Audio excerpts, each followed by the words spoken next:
He gives us his all: speed, endurance, power. Yet his wild spirit burns bright.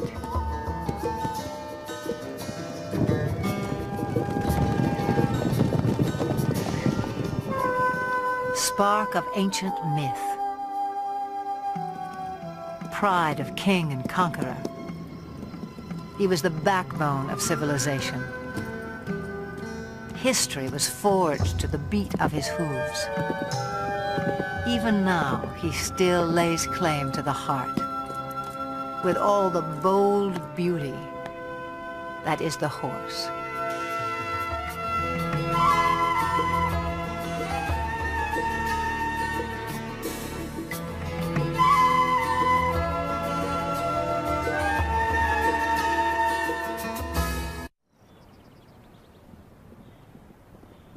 Summer sets off fireworks in the mountains of southern Montana.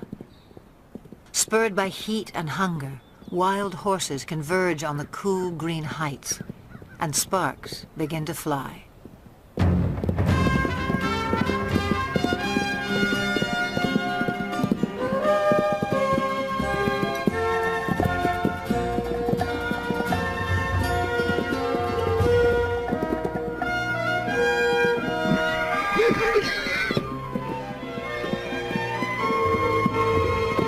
Stallions spar and court young mares in a drama as old as the hills.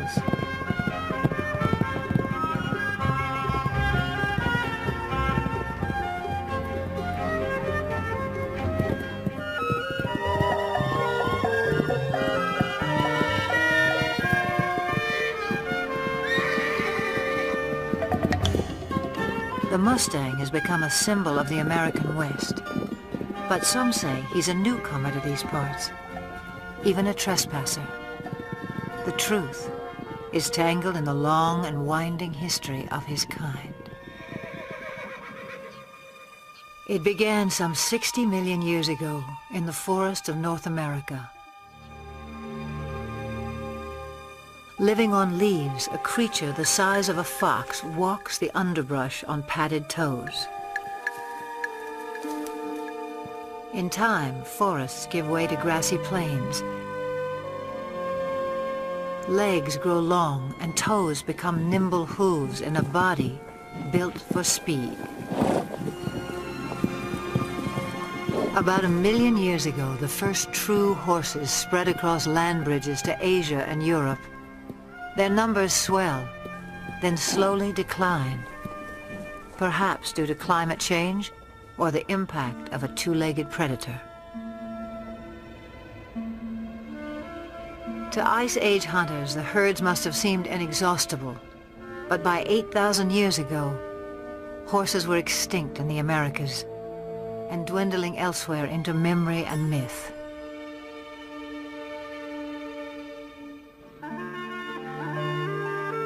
Then somewhere on the steppes of Eurasia, at least 4,000 years ago, the horse inspired someone as more than just a meal. It may have begun as a shaman's ritual or a reckless teenage prank. But some brave soul took a quantum leap and changed the world forever.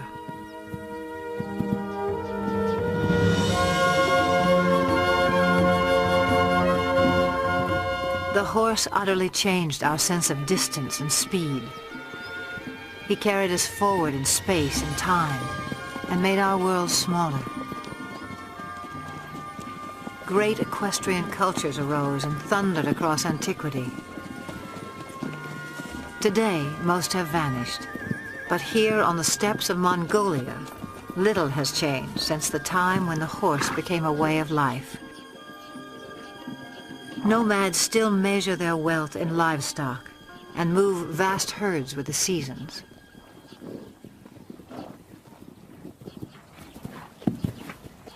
Small but hardy, Mongolian horses endure a harsh climate and grow a thick winter coat. When pasture is meager, they can survive on very little.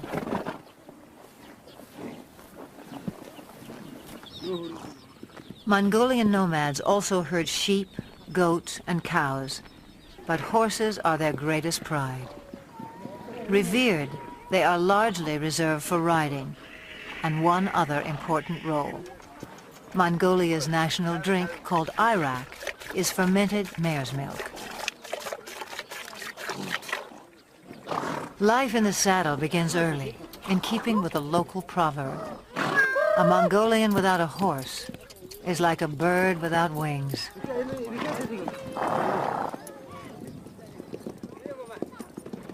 In July, thousands of nomads set up camp on the edge of the capital city, Ulaanbaatar.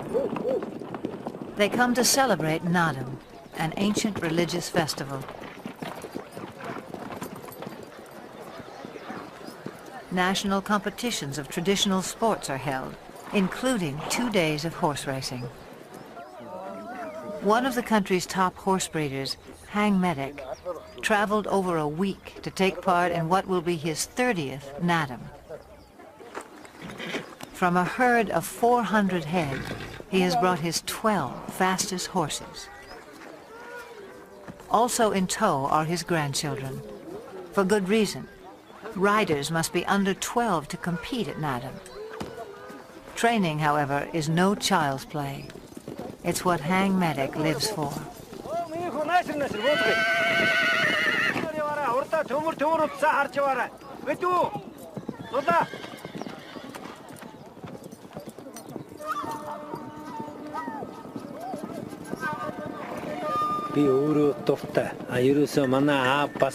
Horse training is a passion.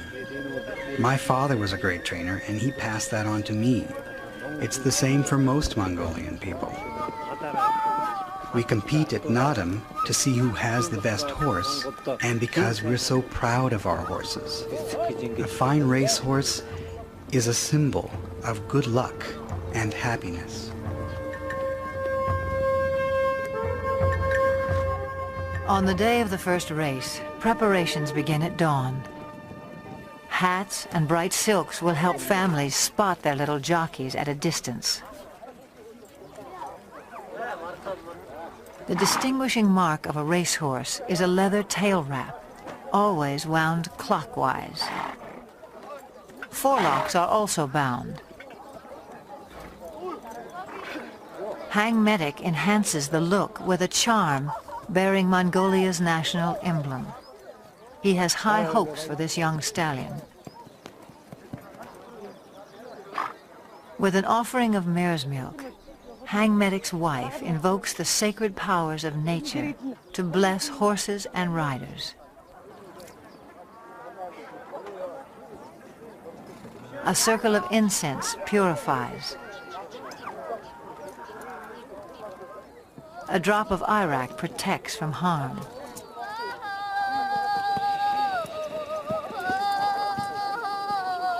An ancient Buddhist chant rings out for luck.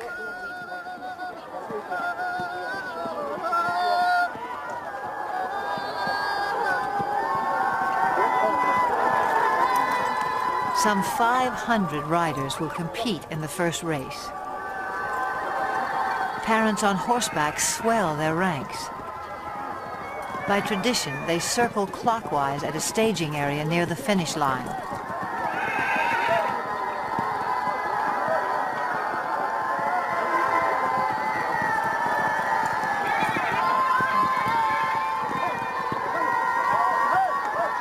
But the running of the race is not yet at hand. The starting point lies more than 15 miles away in the open steppe.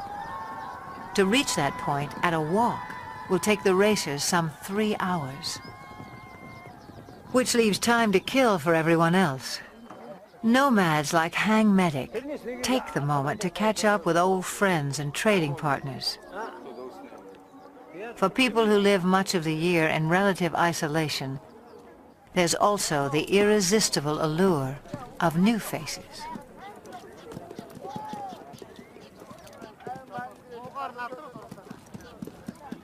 For now, small talk belies the drama that's erupting miles away. As 500 horses reach the starting point and the race begins.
Long before they can see the racers, spectators crowd the finish line. According to myth, the dust kicked up by winning horses showers happiness and prosperity on all those it touches.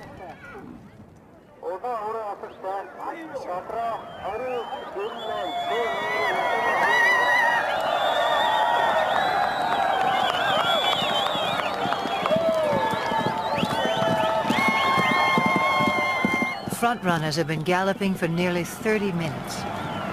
By Western standards, this might qualify as an extreme sport.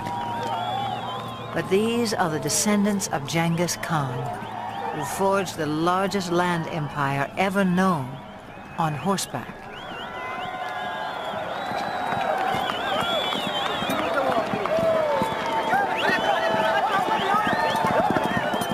The blue sash of victory goes to the first 5 horses. A flash of green tells Hang Medic his granddaughter has placed. But a riderless horse sends him off in search of his youngest grandson.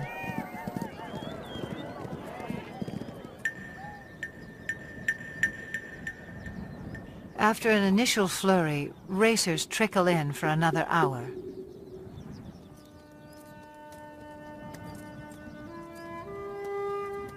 Herd instinct alone will keep a horse going, even one that lacks the fitness and conditioning required for a long-distance run.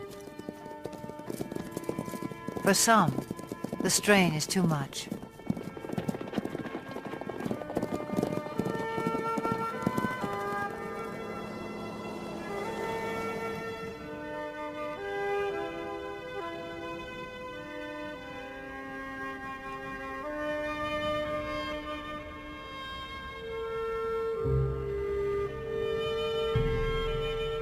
When a horse dies on the racetrack, the trainer is dishonored. But the child who has lost a beloved pet reaps only heartbreak.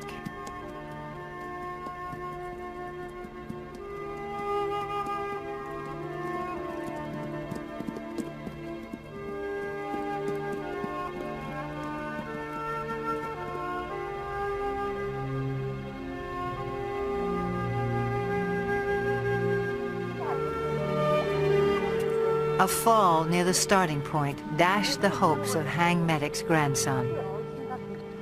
His horse is safe, his bruises minor, but his 6-year-old pride will sting until the races are over.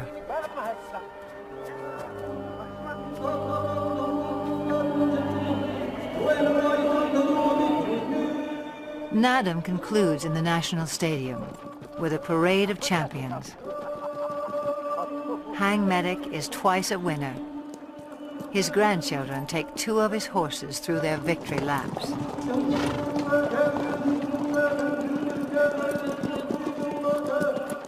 A herald sings the praises of the winning horses. medals and mare's milk do them honor.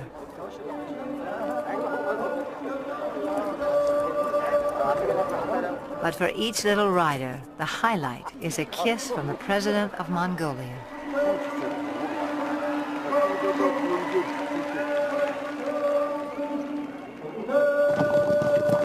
No other nation makes more of the horse.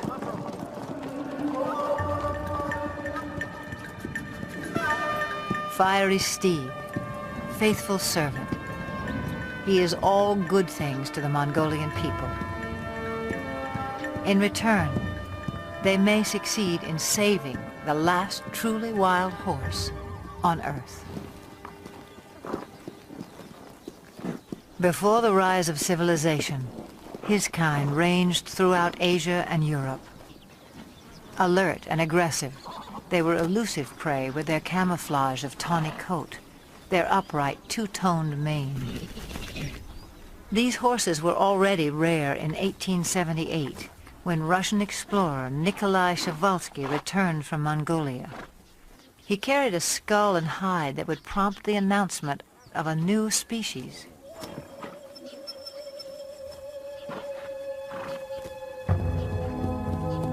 In a race for specimens, stallions were slaughtered to subdue mares. Mares were killed to secure foals. Dozens died en route to zoos and animal collectors in the West.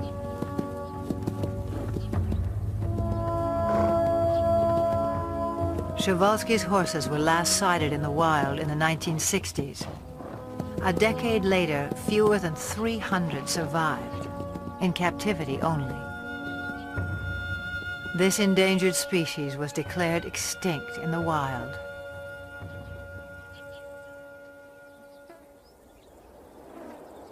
In 1992, 16 Przewalski horses from European reserves touched down in Ulaanbaatar. Their journey was the crowning achievement of Dutch conservationists and Mongolian authorities. Transports were blessed with mare's milk as the horses arrived at a nature reserve established in their honor. The homecoming delighted local people. Their name for the horses is Taki. The word also means spirit.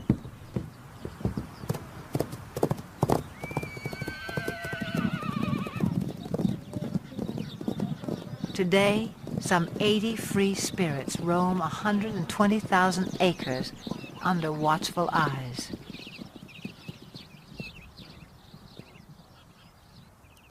Park rangers closely track the animal's health and behavior.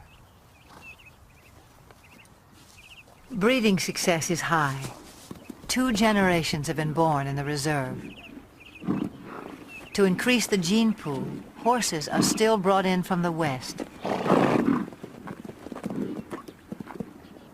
But prospects for a self-sustaining population are promising.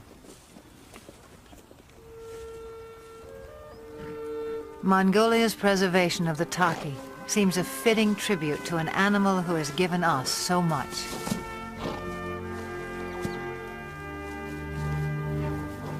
Domesticated, the horse revolutionized our world, but in the process, he was also transformed.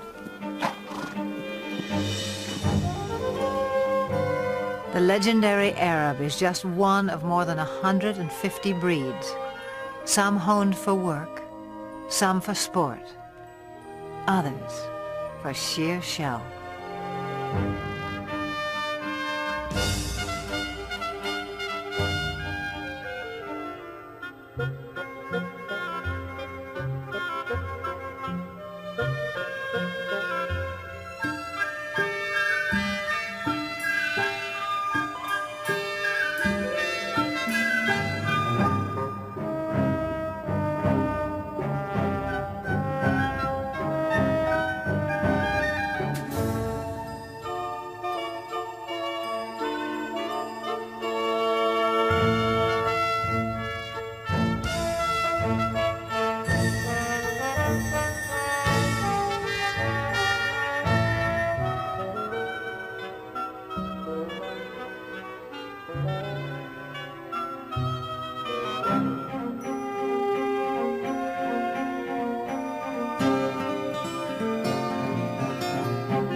The Spanish horse boasts one of the oldest pedigrees.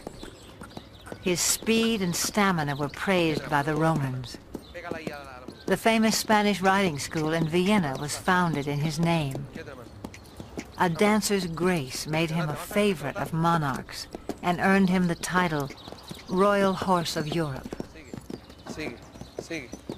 Today, he inspires a new generation. At the Royal Andalusian School of Equestrian Art in the town of Jerez in southern Spain. Few gain admission here. Only first-rate horses, trainers, and students. A strict curriculum has produced several Olympic competitors. The school also keeps tradition alive. Once a week, the public is invited in to enjoy the splendors of another age. In 18th century costume, riders recreate the height of classical horsemanship as it was practiced throughout the courts of Europe.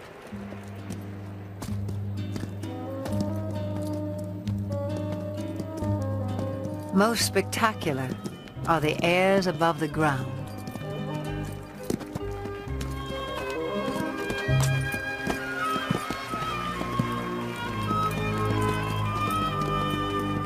Horses naturally leap and kick when fighting. Centuries ago, cavalry mounts were trained to perform these moves in battle.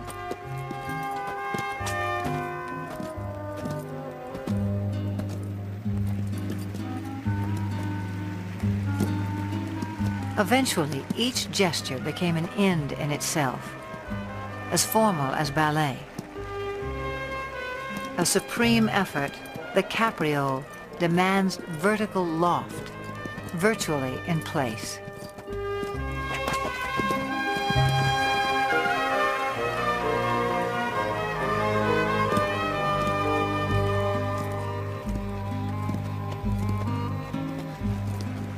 Few can perform this exacting dance with the power and precision of the Spanish horse.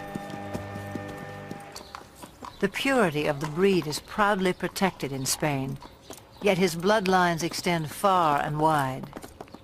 For this was the horse who once conquered a new world.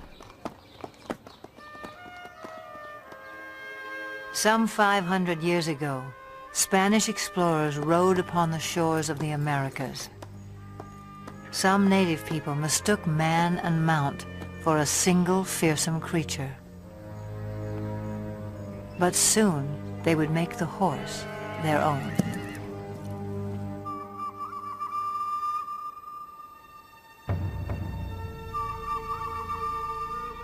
Through stealth and trade, Native Americans embraced the horse.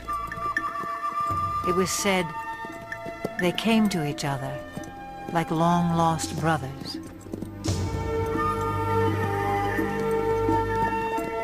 Some called him Sky Dog. He opened vast horizons in this life and haunted their visions of the afterlife. But this cult of the horse would not last.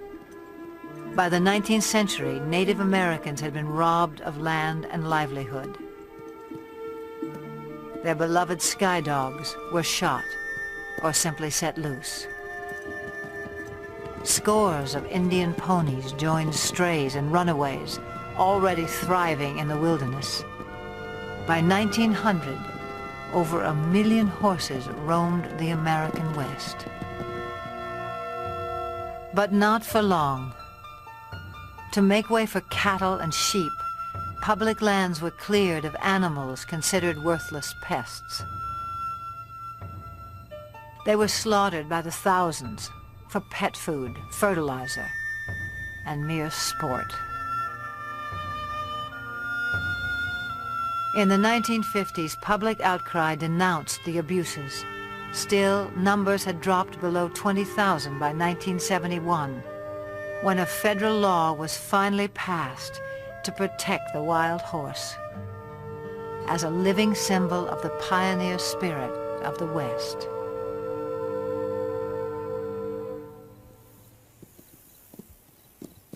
Today, the Bureau of Land Management oversees some 45,000 horses on public lands in 10 states.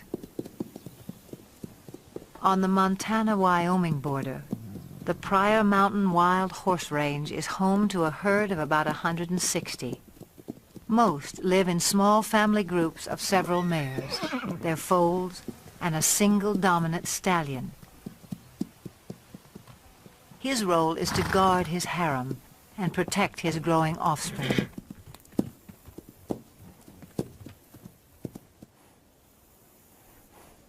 This stallion, known as Raven, is one of the most dominant on the range. A heap of fresh droppings called a stud pile alerts him that potential rivals may be in the vicinity.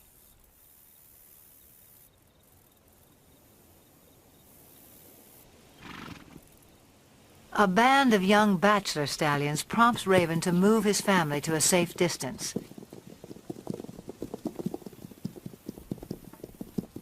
Then he advances on the intruders, and confrontation becomes inevitable.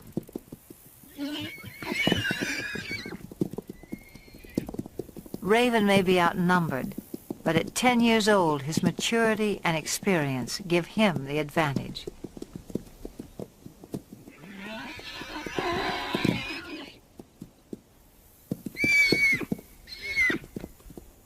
As he enters the fray, his band stays put on the sidelines. Most clashes between stallions are more about asserting rank than inflicting harm, and serious injuries are rare.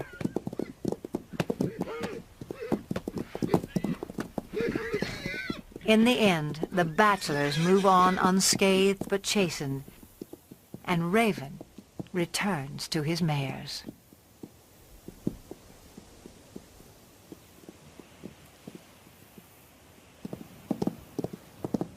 Occasionally, even mature stallions form alliances. A stud named Starman acts as a subordinate or lieutenant stallion to Flash, who has a mare and foal of his own. Flash tolerates Starman's presence, but allows him no access to his lone mare. In summer, a waterhole fed by melting snowbanks attracts this small band.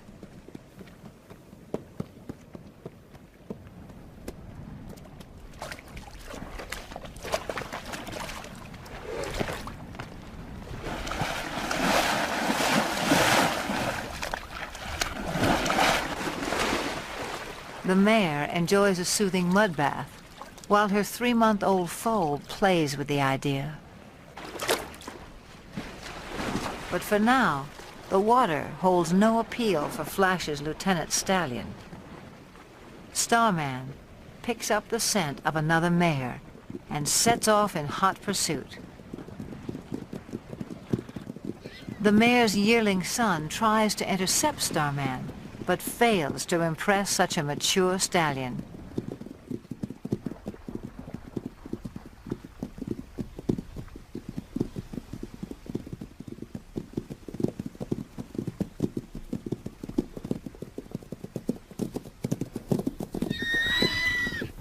This mare's own stallion must be just out of sight, a boon for Starman. Still, she rejects his advances.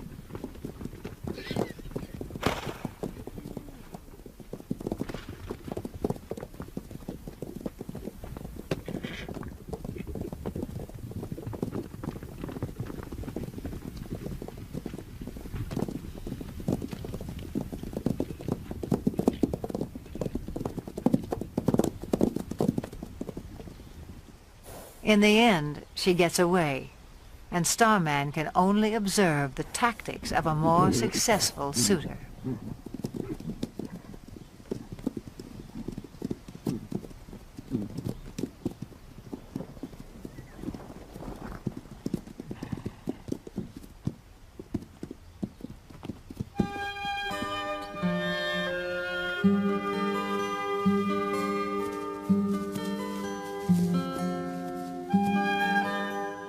At times, the Pryor Mountains seem heaven on earth for horses.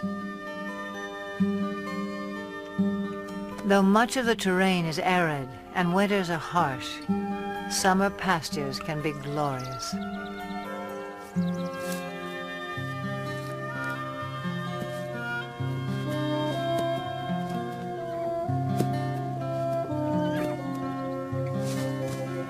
The horses have few predators to fear. Most were eliminated by ranching and land development. With high fertility rates, the horses' numbers can increase by 10, even 20% a year. And that means trouble in paradise.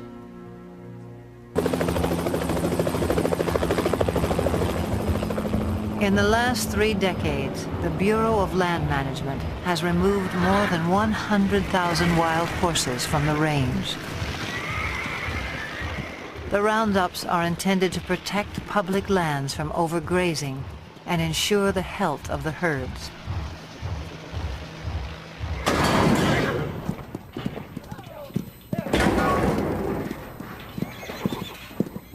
Excess animals are placed in adoption programs, but supply far exceeds public demand.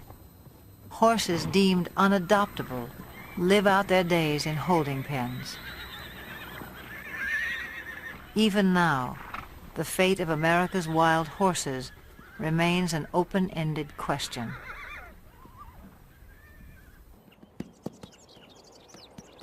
Some 4,000 years of domestication have failed to deprive the horse of his wild instincts. His natural impulse is to flee the company of humans. Brian Newbert makes a living, not breaking, but in his words, starting wild or green horses. This 2-year-old quarter horse stud, born on the open range, has never been handled. On his ranch in Northern California, Brian is about to make first contact.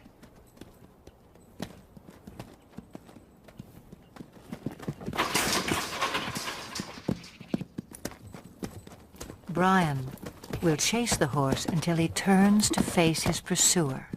The goal is capture the animal's attention and keep it. I'll ask again. Good. Now let's see if he leaves with his hindquarters or if he leaves with the whole horse. See, here's the first little part is going to happen here in just a second, I think.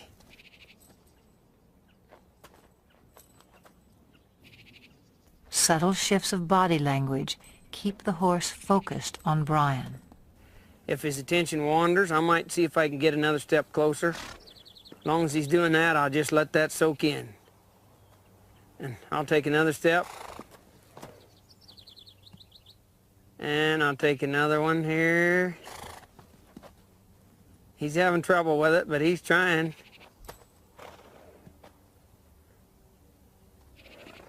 He's gonna have to leave here pretty soon. And I'll try to direct him back. There, he adjusted in the rear quarters. That's what I'm gonna need here.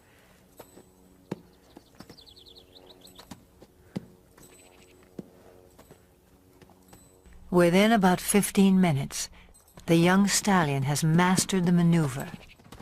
Now Brian presents a new challenge. I might do just a little swinging here and see if he can stand that. And I'll see if I can put that on there without hitting him in the face. And I'll just, as I come forward, just let that go. And it's kind of scary. And you can see that it's troubling to him a little. So I'll just put just a little pressure till he finds his way toward me. See, he keeps thinking his answer is out of here, but the answer's right there. The horse turns to Brian for reassurance, a critical breakthrough. Now he might reach for me.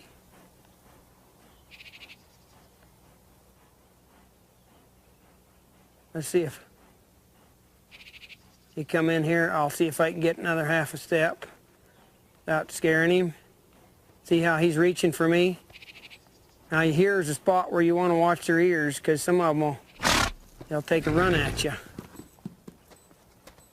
Now I'll just wait here till he reaches. Like that. See him smelling me instead of... There's the first, second time he's ever been touched by a human, or he touched a human, I guess, instead of... Now again, let's see if this head shaking will disappear. I'll just keep a little tension there, and I'll see if he'll reach for me. And pretty soon I'll reach for him, like right there. We sort of met one another. A little bit of touching there.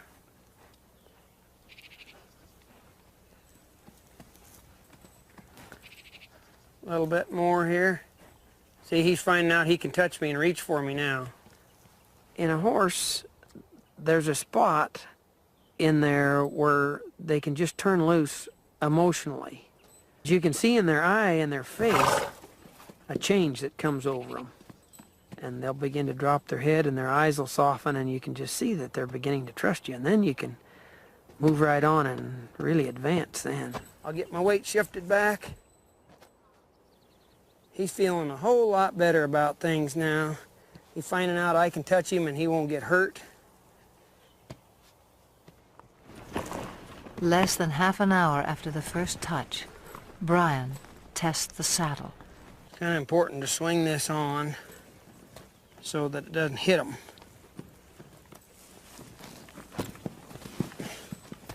So this grab will gradually just lays right over on their back like that.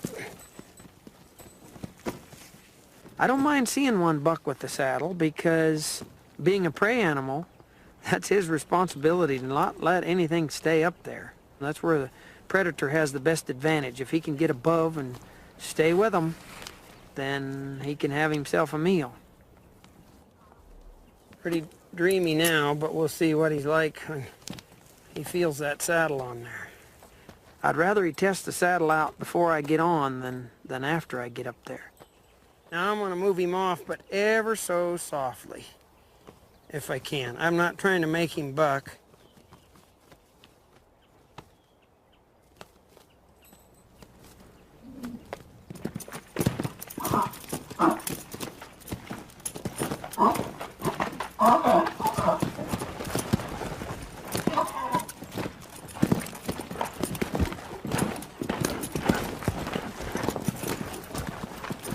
Okay, maybe I'll give him a little consoling. Did you get scared, Bolly?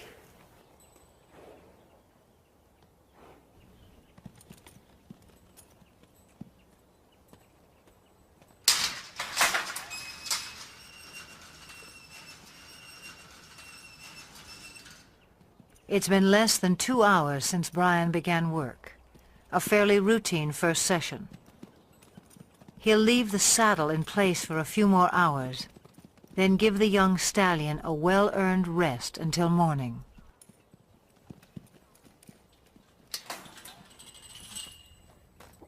Yesterday's fear gives way to recognition and trust. Today will be another turning point. Social animals feel safest in a group. As a comfort to the young stallion, Brian has corralled several other horses.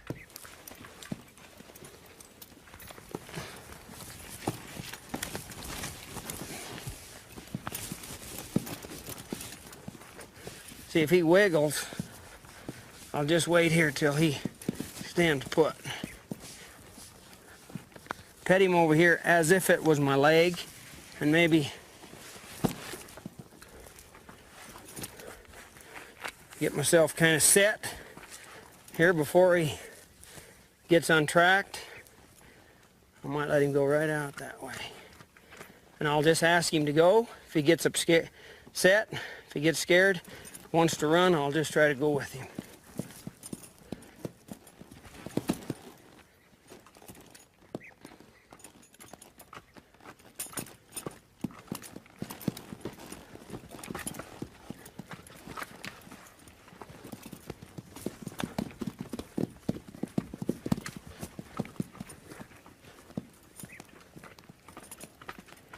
People ask me about this new way of working with horses. As far as I know, it's been around as long as there's been horses and man interacting with one another. I don't know how the first man could ever got on a horse for the first time without having something working for him.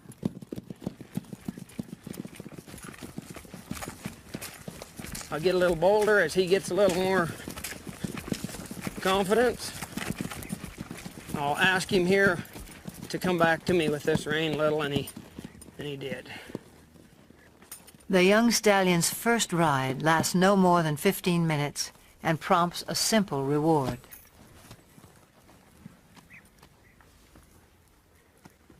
Hey, kid. This just kind of soothes them sometimes. Give them a little hugging. This is a place where a lot of them just can't stand you have you that close. And if you can show them that it's okay to be this close, why, it's a real relaxing, soothing kind of thing for them. They really have to trust you.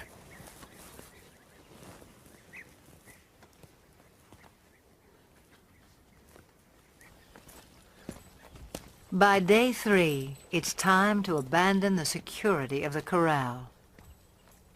A whole new life is beginning for the young stallion.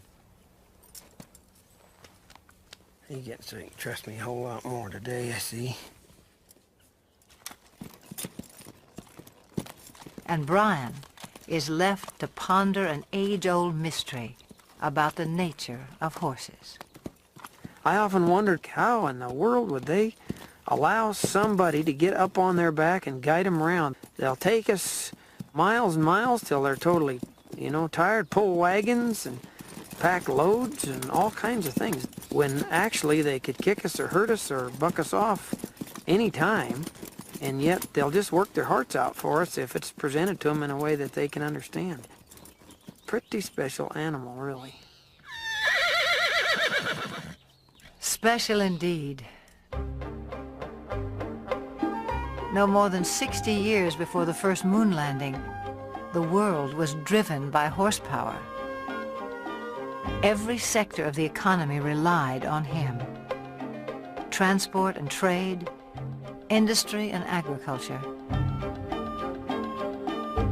No creature served us better in the building of civilization or its occasional overthrow. For millennia, the warhorse prevailed in battle. If not for a horse, would Alexander have been great? Who can imagine Attila the Hun or Napoleon on foot? Over 1 million horses served in World War I. Nearly a third died. In World War II, tens of thousands perished in a battle of bullets and bombs. The age of horsepower was over. And yet there are more horses in the world today than during the 1800s. Some 62 million. In an age of technology, perhaps we yearn all the more for the touch of something wild.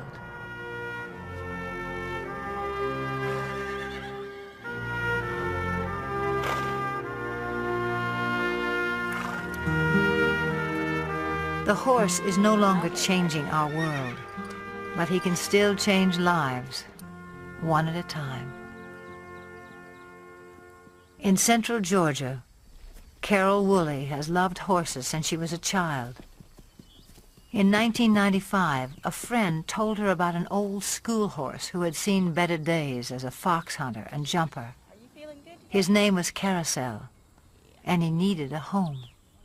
Carousel was in his mid to late 20s, a little lame, about 100 pounds overweight. He was a little sway back, just a good, quiet lesson pony. You like a goodie? Carol took good care of him. Local children rode him. Soon, Carousel was a favorite. In 1996, 2 weeks after the Summer Olympic Games, the Paralympics came to Atlanta. Some 3,500 athletes attended. For the first time, equestrian events were included. 16 nations sent teams. It was up to event organizers to provide horses for 62 athletes with a wide range of disabilities.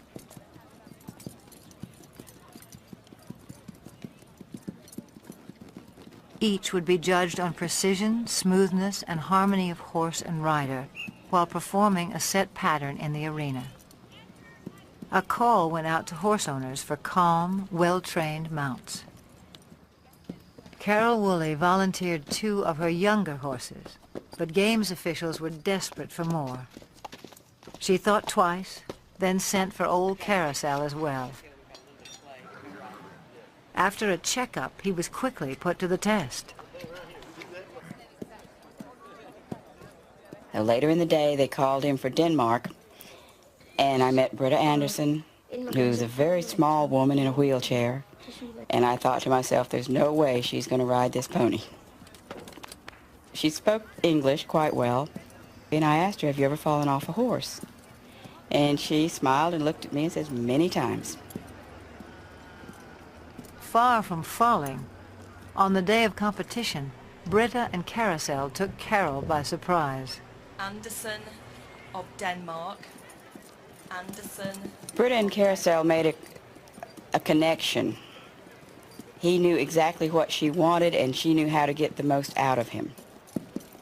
And he loved her. I'm still not sure how she did it, but they were just a perfect match.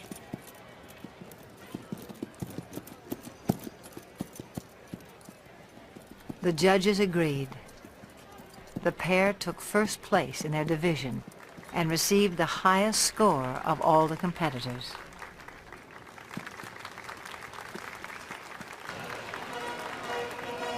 From Denmark, Britta Anderson, riding Midland's Carousel, owned by Carol Woolley. When they won the gold medal, it was this little pony and a horse trainer from nowhere and a world-class rider. And the thought that they actually won that gold and they earned it, it was probably one of the high points of my life.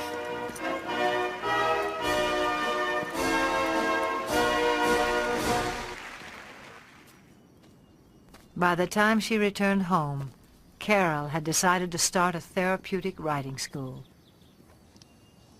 Would it be easier to face the other direction to get off? I think so. Horseback riding can improve balance and muscle tone, as well as a sense of independence and self-esteem in people with all sorts of disabilities. For Carol, there's no greater reward than to see someone like 13-year-old Sarah take her first ride. We got you now, kid. You're riding, kid. You're riding. You want your back? When you take a child out of a wheelchair and put him on a horse, he's immediately taller. The walk of a horse mimics the same movement you get to actually walk on your own legs. It gives them a freedom of mobility. It gives them control over something that they may have never known before. They can control where they're going. Carol runs the school on grants, donations, and volunteers. And Carousel heads her fleet of gentle horses past their prime. In August of 1998, at a regional show for riders with disabilities, Carol decides to send Carousel into the arena one last time. 9-year-old Sean Donaldson, one of Carol's top students, has never competed before. It's a breathless moment for his parents. Make the old man proud. You got a good horse on him, though. He knows what to do.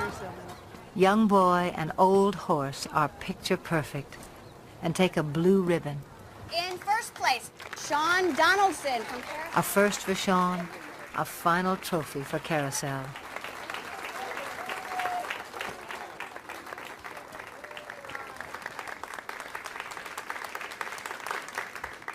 The competition concludes with a ceremony. As a symbol of retirement, Carol removes the saddle from a little horse of unknown breeding who has meant so much to so many.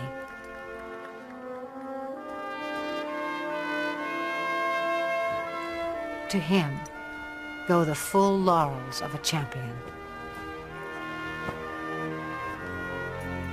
He was quite calm, stood through everything. He halfway, I think, understood that we were doing an honor to him. I was a little surprised that he didn't mind us putting flowers on him. He acted like, well, those were his flowers, this is fine. I think he enjoyed it, really. He wasn't just an old sway-backed horse with a gray face. He was everybody's dream of a horse.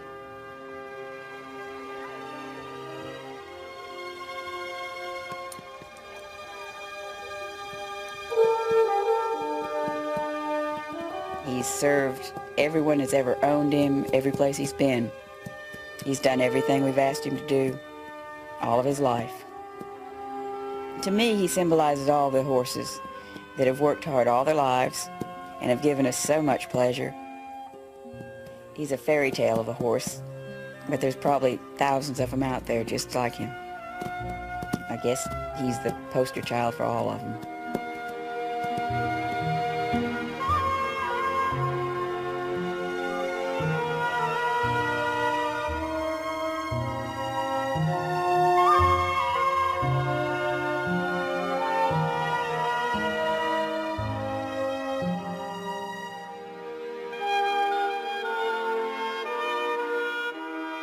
For all they have done for us, for all that they are, may they always have green pastures, each and every one.